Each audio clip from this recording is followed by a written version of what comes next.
It's Saturday morning. If you're wondering why I can't open my one eyeball, it's because literally 10 seconds ago I got out of bed. Yeah, went to the bedroom, grabbed my shaker cup. Haven't even taken my morning piss yet. Gonna go let the dog out, take my morning piss, make a G Fuel, and get on with the day. Holy crap, she's cold outside right now. So that new Grand Tour TV show came out the other day. Holy crap. Still haven't watched it. Still watching some... Holy crap! Anyway, still watching some friggin' Knight Rider there and kind of enjoying that. What's this one again? Yeah, strawberry shortcake. Let's have that. I don't know what Oreo's doing. He's out there pooping. Like I said, it's very cold out, so I don't want him to be outside for too long at a time. It's like he forgets that he feels pain. And being outside in this weather is not good for anybody. Man, he just freeze on the spot like his head hasn't moved. There we go. Okay, let's get him back in the house. He's rodeo bucking. It's funny, he comes into the house and he runs right over to his food. It's empty, and then he just starts doing these like snorts of not disrespect, but of discontent, like because like there's no food for him, and he gets mad, and then I gotta give him food. And now he's happy. Now his tail's probably wagging. Oh no, it's just sitting there like a stupid little mop. Okay, cold water up in this batch. Get some water in my J Fuel. Done. Put the lid on it. Shake it up and down the hatch. Shake it up. Shake it up. Man, I should give my Trans Am that paint job, eh? The car from Knight Rider Paint Job, KARR, Knight Automated Roving Robot. The black on silver. I like those bowling ball hubcaps. They're pretty sweet. I should probably mention I also got up like early today. But here's another thing, like look at that, 314 steps. I was sleeping from midnight until 9:30. No, it was actually later than that. Okay, maybe those steps count. It's like when I go to bed at 11 and I wake up at 7 and somehow I got 300 steps, and it's like, how?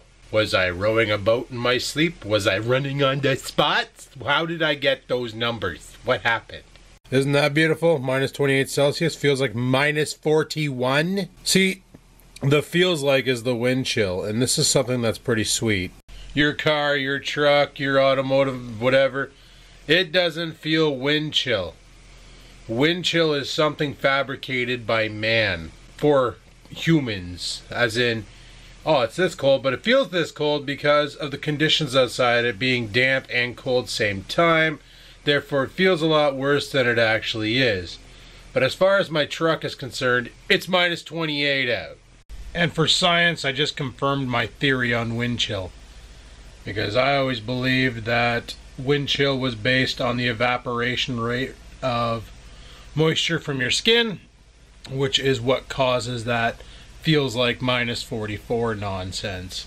It's only minus 28 out, so the truck will only feel minus 28. It's not going to affect the actual vehicle itself. A lot of people see that minus 44 and figure because their coolant in their car is only rated for minus 40, that shit's going to hit the fan and their entire water pump system is going to lock right up.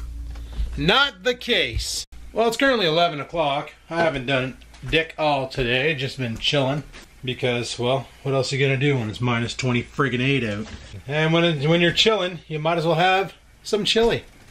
It's my last container. Gonna cook it out. I used to have this argument with people about wind chill and explain that it's just a basis off of evaporation of water and what your skin will feel. And other people said, no, it's the wind moving, it's colder than the actual temperature outside. Well, that doesn't make any sense.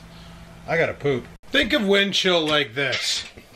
Have you ever done that science experiment in elementary school where the teacher puts a thermometer in front and behind a blowing fan? Like when you're standing in front of the fan, it feels cool, right? It feels like the air is actually running over you and it feels really cool. But if you look at the readout on the thermometer, the temperature on both sides of that fan are exactly the same. And usually it's whatever the room temperature is. So if you have your room chilled to 68 Fahrenheit, well, the wind in front of the fan is 68 degrees Fahrenheit, and the wind behind the fan is 68 degrees Fahrenheit. What gives you that cooling factor is the fact that you're displacing more air over top of your body, evaporating moisture, and the evaporation of moisture is creating that cool energy that is cooling your body down. It has nothing to do with the air actually physically being cooler. It's just the fact that your body is coming in more contact with more air at one given time, giving you that effect. Inanimate objects aren't under that influence of that effect. Like they said, if it's 5 degrees out, 5 Celsius, and water normally freezes sub-zero or 0 degrees, or -2, can't remember now, but it's around those marks. If the wind chill feels like -10, the water will never freeze, because the water is going to generate energy evaporating and won't be able to freeze, and the water will only sit at 5 degrees or whatever the temperature may be. Wind chill is only something that humans, animals, things that perspire will feel, not really your car. Unless your car sweats, then you might want to get that checked out. But nothing goes better with a cold winter day than a nice great big bowl of chili. Well, it's currently 1 o'clock, and I think I'm going to go downstairs and put a workout in, because why the frig not? Verb. Just did 1 hour workout in the gym. 578 calories gone. Holy crap, boys. Talk about pushing it, eh? 161. 181's my limit. I was ripping some mad complex compounds. Doing straight up lat rows into curls, and then flipping over and doing bench press into flies, and then getting up and doing power squats, and then rinse and repeat over and over and over again. Friggin' heart sat at 161 for a good solid 10 minutes, I believe. Holy, I need some friggin' protein. Little post-workout shake to get things feeling a lot better. Iron Man does whatever an iron can. He's on my cup, 'cause it's cool. I like Iron Man, he doesn't drool. I have no rhymes for this song. You know, sometimes I wonder if doctors should reconsider, and instead of prescribing like Zantac or whatever the hell it is, Zyban, and all those other antidepressant medications, they should just get the guy a friggin' gym membership and tell him to go lift. Because let me tell you, every time I do a workout, I can go in there feeling like shit. I can feel like the whole weight of the world's on me. Then I smash some weights, and right after, I feel like I can take that weight on. I feel so much better after a workout every friggin' time. It's magical, I tell you. Maybe smashing plates is the cure for a lot of these mental issues. Because like, when I'm working out, I'm focusing on the workout, but behind the scenes, this thing here is thinking and coming up with ideas. I think somebody mentioned that when you lift weights or work out, it causes like some sort of a chemical reaction in the brain that makes things connect, and it motivates your mind to think outside the box and stuff. All I know is, even though I'm gonna be sore, I feel fan-frickin-tastic. Back to watching friggin' Knight Rider, and like, who does this, right? This muscle dummy on the beach comes over and just puts his barbell right on Kit, like puts it on the car. Who does this? like really? Like, I don't care how big you are. You got some balls putting a freaking dumbbell or anything on top of somebody else's car. That's likely to get you a tire iron upside the frickin' skull. Let me tell you a little something about that. 3 things you don't mess with in a man's life. Don't mess with his money, don't mess with his woman, don't mess with his car. Simple ways to keep your face from looking like ragu. Just saying. Better go wash my shaker cup out, otherwise it's gonna stank like bum. Just chatting on Facebook with a buddy of mine, talking about the car and all that, and he's like, you know, you could probably do a GoFundMe or a Patreon or something and see if the audience wants to help you fund your car. That could be a thing. But the thing is I don't like asking anybody for money. And I would never do that. You know, like, in the past, and I've been doing this as what are we today? What's the date? So, like, in 2 days, it's officially been 8 years. So, like, when you guys watch this, it's officially been 8 years that I've been doing this channel. And in those 8 years, I've never asked anybody to donate. I've never asked anybody to contribute. Because in my mind, you're already contributing. By watching the videos, you contribute. Hey, Oreo, come on. Hey. Like licking his own poop. Disgusting. He's probably got to come back in there because I don't know if he's going to take a dump. But it's cold out, and I don't want him to freeze his tootsies. But I've never asked for that. You know, I sold some shirts back in the day. Theoretically, the site's still there if you wanted to buy a shirt. I don't care if you do or not. That's up to you. I've never actually begged for money for a project. I always funded it myself. And like I said, theoretically, you guys are already funding it by watching this video. You can increase those funds by leaving a comment. You can increase them even further by clicking the like button. Because that's how YouTube works now. It's all based on audience well, it's based on the view duration, plus if there's audience interaction, i.e. comment or, you know, the like button. And on top of that, well, that's basically it. That's the whole algorithm right there for you in a nutshell.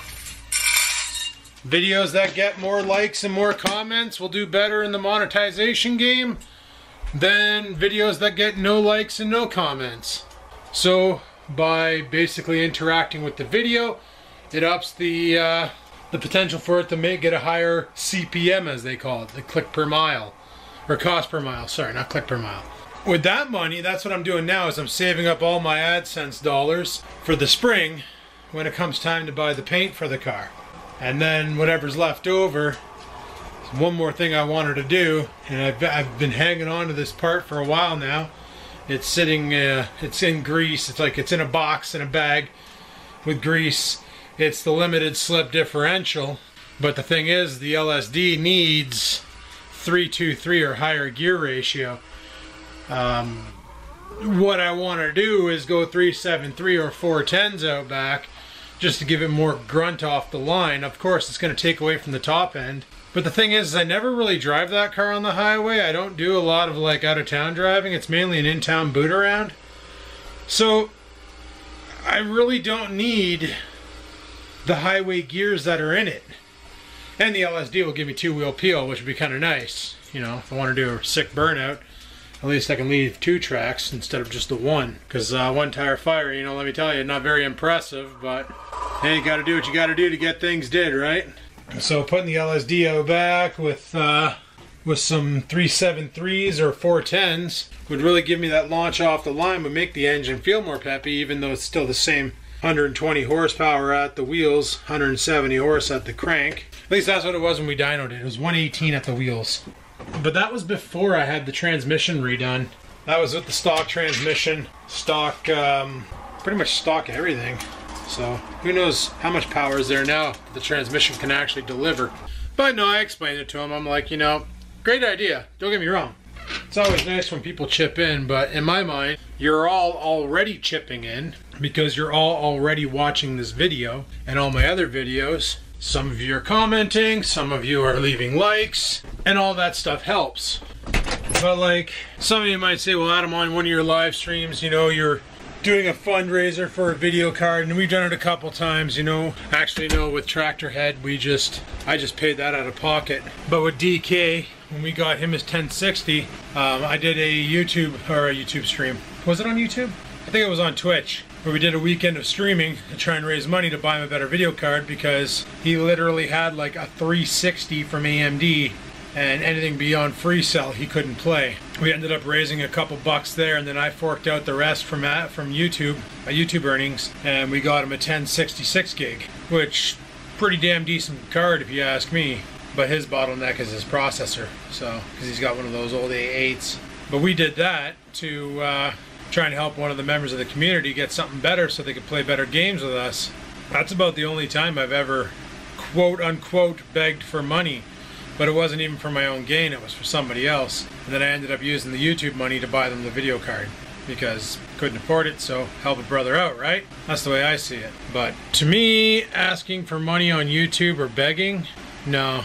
And Patreon, I don't do this for a business. A lot of people online who do YouTube for a business to make money, this is their bread and butter. I can see them doing Patreon because they're not working a 9 to 5. They wake up in the morning, think of content for YouTube, shoot said video, or spend the whole day shooting and then another day editing, and then deploying and scheduling, whatever the case may be. But that's their job. That's what they do. That's their 9 to 5 is getting the content ready to go and then making sure it gets there. I can see them doing Patreon because a lot of the times with Patreon, you're supposed to offer something extra. Like, unaired episodes or, you know, just something extra so that the people are getting their bang for their buck. And I don't have time for that. Like on the weekends I have all the time in the world, but during the week, not so much. So that's the other reason why I decided to say screw Patreon. I do have a Patreon, but it's because I've donated or I've become a patron of other channels out there to help support them. But I don't have one where you can member up and join my Patreon. At least I don't think you can. I don't know how that works, but I don't plan on ever using it like that. Not to rebuild my car, that's for sure.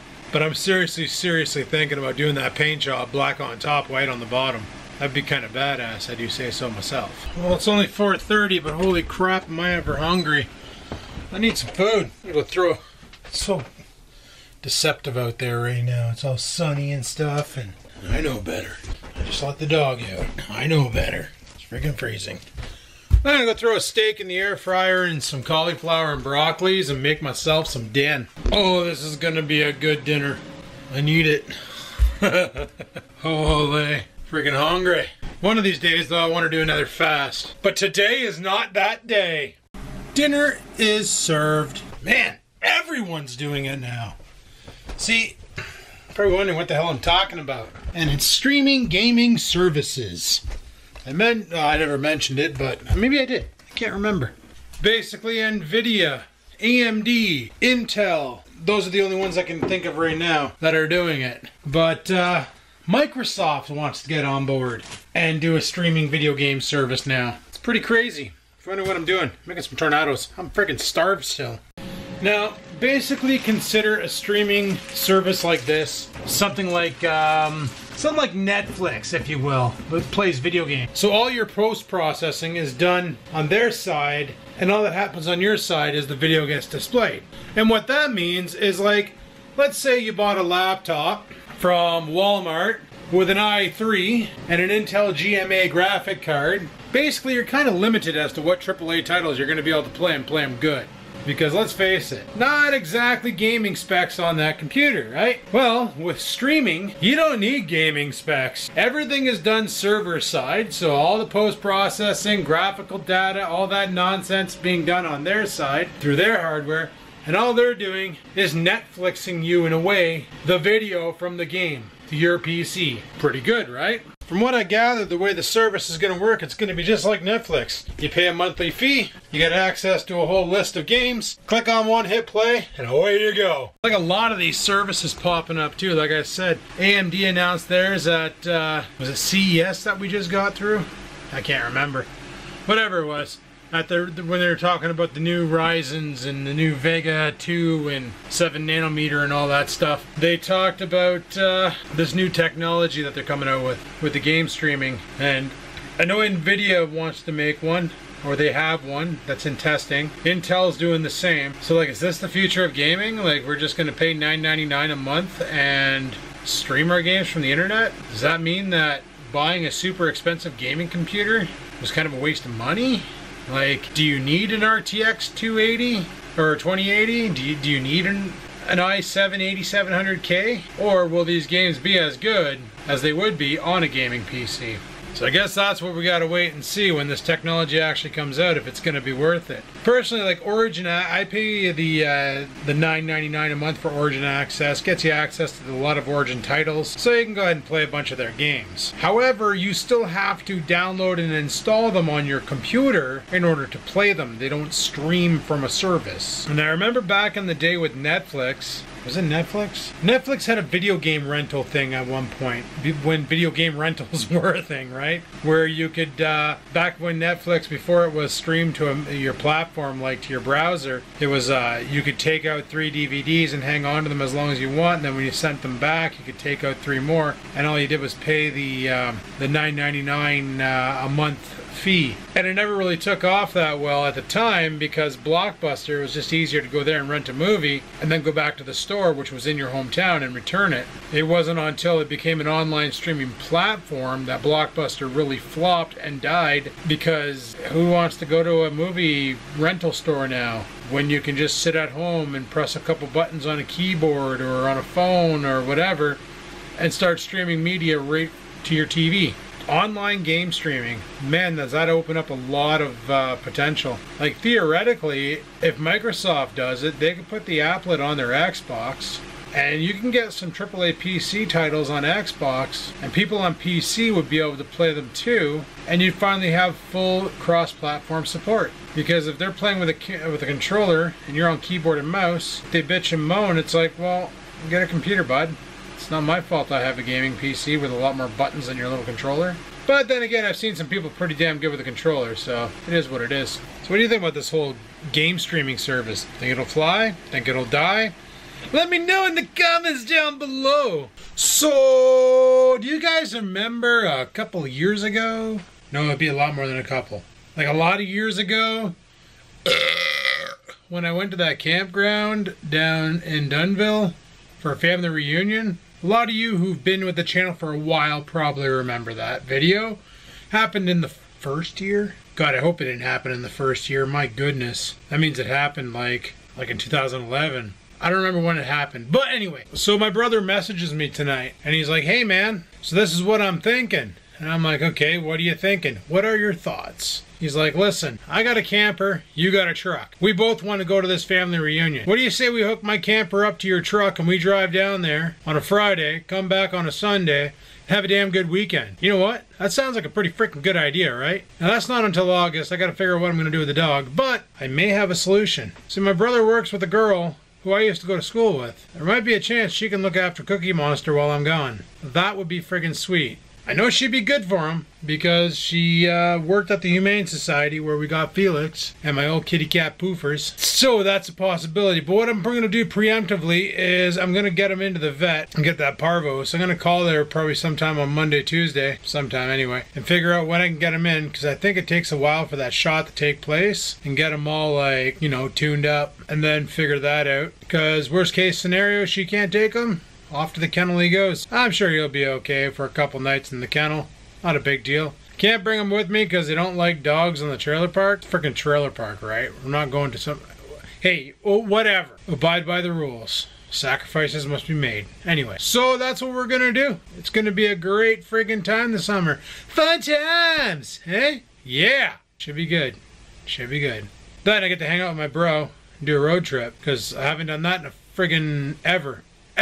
Yeah, ever. So Church and I are gonna do some gaming. We're gonna play some PUBG or some COD or some Fortnite. Same about doing a stream, but then I was like, can't be bothered. Set everything up and get everything organized. And this is why I wish people wouldn't subscribe to it. Because like, sometimes I just don't feel like streaming. Other times I really do. I gotta pee. Oh, well, that was fun. Church and I just played some PUBG. Man, we were just racking up the kills tonight. But man, we kept dying because we got too aggressive. That's my problem with that game, is I tend to start doing really good, get a lot of confidence, and then I just rush out into battle. And you really shouldn't do that because you got to play smart in that game, because otherwise you're going to get ambushed or like flanked, and well, bullets really make your guy not happy. I noticed that having a massage before I play, my body's a lot more loosened up and I'm a lot more relaxed, so I don't tense up on the mouse as much, and I can really rip the friggin' spinner shots. And